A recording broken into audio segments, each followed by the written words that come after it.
Hello students, इस video में हम करेंगे क्वेश्चन नंबर 6।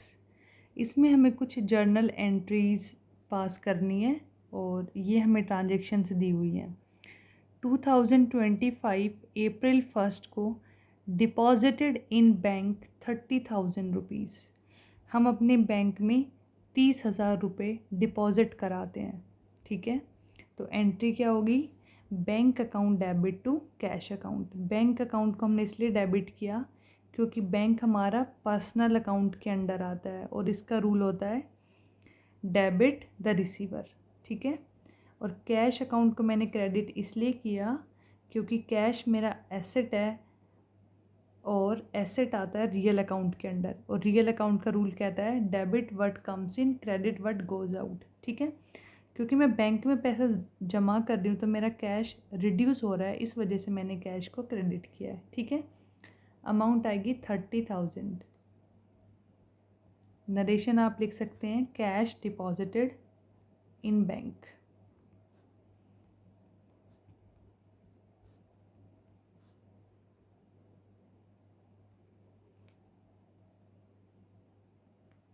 अब आते हैं हम अपनी सेकंड ट्रांजेक्शन पे जो अप्रैल 3 को हुई है। Cash withdrawn from bank 10,000। इसका मतलब ये है कि हम अपने बैंक से कुछ कैश निकलवाते हैं। ठीक है, जब हम अपने बैंक से पैसा निकलवाएंगे तो हमारा बैंक का बैलेंस रिड्यूस हो जाएगा। ठीक है, और कैश हमारे पास आएगा तो कैश हमारा इंक्रीज़ हो रहा है, और जब भी हमारा कैश इंक्रीज़ होता है तो हम उसे डेबिट करते हैं। डेट है अप्रैल 3, तो मैं यहाँ पे कैश अकाउंट को डेबिट करूँगी। ठीक है, टू बैंक अकाउंट। अमाउंट है 10,000। नरेशन आप लिखेंगे कैश विड्रॉन फ्रॉम बैंक।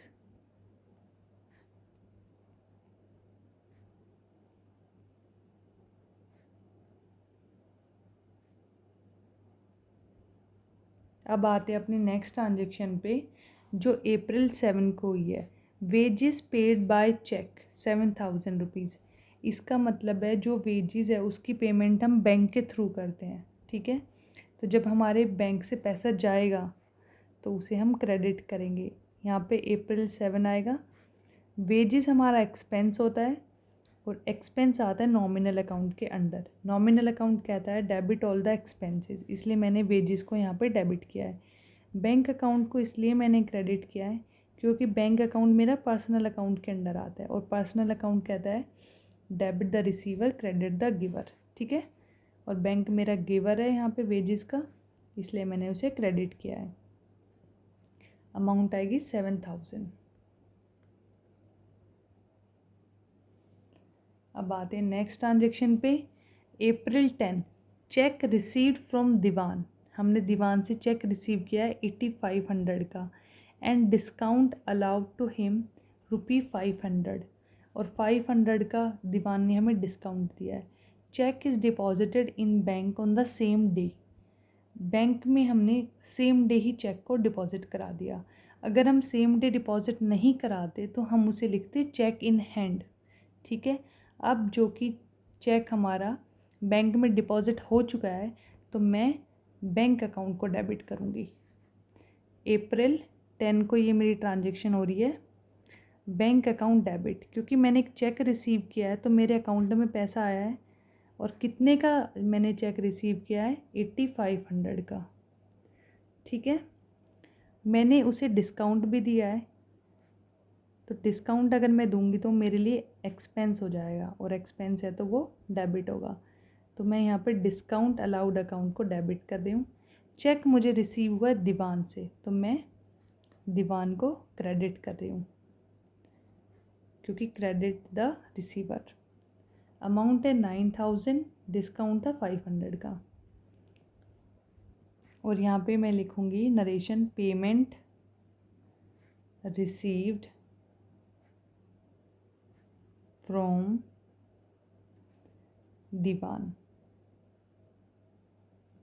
अब आते हैं नेक्स्ट ट्रांजेक्शन पे जो है अप्रैल 12 को। As per standing instruction bank paid telephone bill. हमने अपने बैंक को इंस्ट्रक्शन दिया हुआ था कि जो भी टेलीफोन बिल आएगा उसे आप पे कर देना, ठीक है। इसका मतलब सिंपल सा ये है कि टेलीफोन का जो भी एक्सपेंस था वो हमारे बैंक से उसकी पेमेंट हो गई है, ठीक है। तो मेरे एक्सपेंस का नाम है टेलीफोन एक्सपेंसेस, तो मैं इसे टेलीफोन एक्सपेंसेस अकाउंट में डेबिट करूँगी। और पेमेंट मैंने कहाँ से की है, गिवर कौन है, बैंक, तो मैं यहाँ पे बैंक अकाउंट को क्रेडिट करूँगी, ठीक है।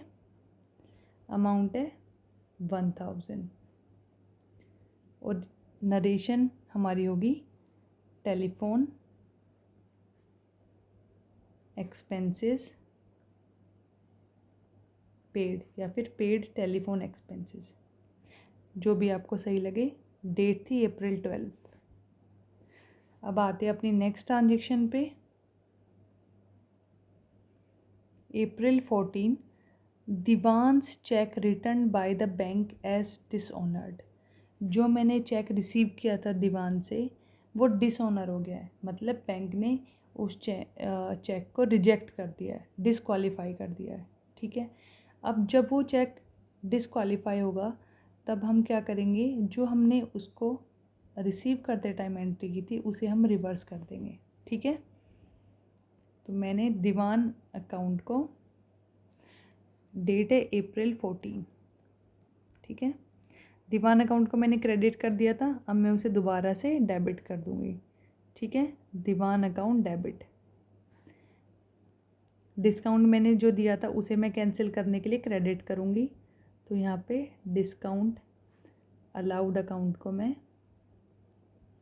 क्रेडिट कर दूँगी, ठीक है। और बैंक अकाउंट को मैंने डेबिट किया था चेक रिसीव करते टाइम, अब मैं उसे भी क्रेडिट करके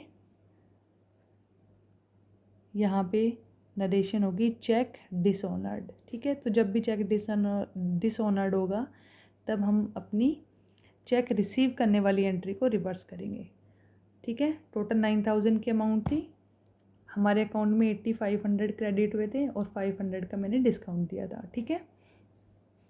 अब आते हैं नेक्स्ट ट्रांजेक्शन पे, जो है हमारी April 16 को, charges debited by bank 400 rupees.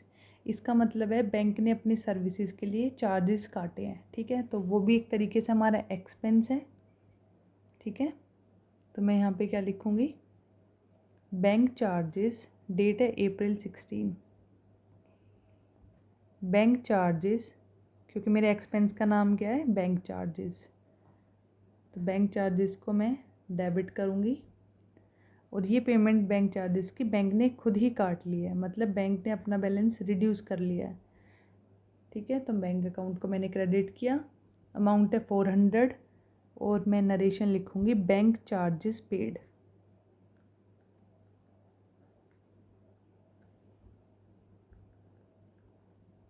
अब आते हैं अपनी नेक्स्ट ट्रांजेक्शन पे, जो April 17 को है, goods sold and sale proceeds deposited in bank. इसका मतलब ये है कि मैंने सेल्स की है और उस सेल से जो भी पैसा आया है वो मैंने बैंक में डिपॉजिट कर दिया है, ठीक है। तो मैं यहाँ पे April 17 को एंट्री करूँगी। अगर मुझे कैश रिसीव होता तो मैं कैश अकाउंट करती, लेकिन मैंने वो पैसा बैंक में डाल दिया, तो मैं यहाँ पे बैंक अकाउंट को डेबिट करूँगी। और मेरा सोर्स ऑफ इनकम है सेल्स, ठीक है। तो मैंने यहाँ पे सेल्स अकाउंट को क्रेडिट किया। अब मैं यहाँ लिखूँगी गुड्स सोल्ड, अमाउंट है 8000। अब आते हैं नेक्स्ट ट्रांजेक्शन पे, जो April 19 को है, bank has paid insurance premium as per hour standing instructions 1800। Bank ने इंश्योरेंस प्रीमियम पे किया है, हमने बैंक को इंस्ट्रक्ट किया था कि आप हमारा इंश्योरेंस प्रीमियम पे कर देना। कितना पे किया है, 1800, ठीक है। तो मैं रिकॉर्ड करूँगी April 6, ये ट्रांजेक्शन हमारी कब हुई है, April 19 को, ठीक है। तो मैं April 19, एक्सपेंस का नाम है इंश्योरेंस एक्सपेंसेस, ठीक है। तो इंश्योरेंस एक्सपेंसेस अकाउंट को मैं यहाँ पे डेबिट करूँगी और पेमेंट कहाँ से गई है, बैंक के थ्रू, तो मैं यहाँ पे बैंक अकाउंट को क्रेडिट करूँगी। और नरेशन लिखेंगे पेड इंश्योरेंस एक्सपेंसेस, अमाउंट है 1800।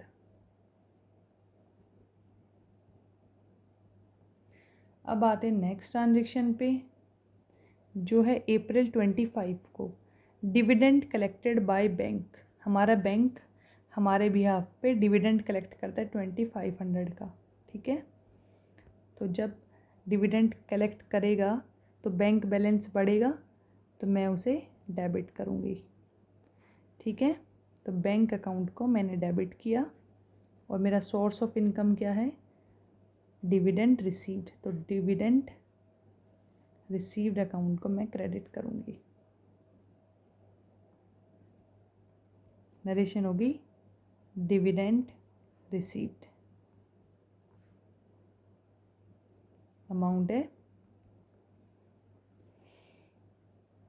2500।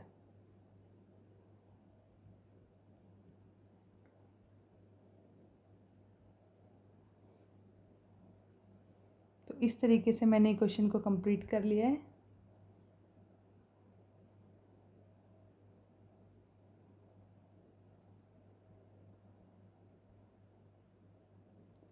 आई होप आपको अच्छे से समझ में आया होगा, ठीक है। Thank you.